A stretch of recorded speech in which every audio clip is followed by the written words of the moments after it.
ஜம்மு காஷ்மீரில் தீவிரவாத நடவடிக்கைகள் கணிசமாக குறைந்திருப்பதாக ராணுவ தலைமை தளபதி உபேந்திர திவேதி கூறியுள்ளார். புதுதில்லியில் சாணக்கியா பாதுகாப்பு உரையாடல் அறிமுக நிகழ்ச்சியில் கலந்து கொண்டு உரையாற்றிய அவர், இந்த ஆண்டில் இதுவரை மொத்தம் 31 தீவிரவாதிகள் ஜம்மு காஷ்மீரில் சுட்டுக் கொல்லப்பட்டிருப்பதாகவும் அதில் 61% பேர் பாகிஸ்தான் தீவிரவாதிகள் என்றும் குறிப்பிட்டார்.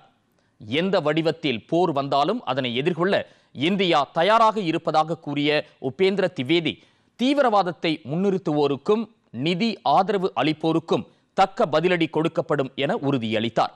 தீவிரவாதம் இந்தியாவிற்கு அச்சுறுத்தலாக இருந்தாலும் வளர்ச்சிக்கே முக்கியத்துவம் அளிக்கப்பட்டு வருவதாகவும், தீவிரவாதமும் பேச்சுவார்த்தையும் ஒன்றாக பயணிக்க முடியாது என்பதே இந்தியாவின் நிலைப்பாடு என்றும் தெரிவித்தார்.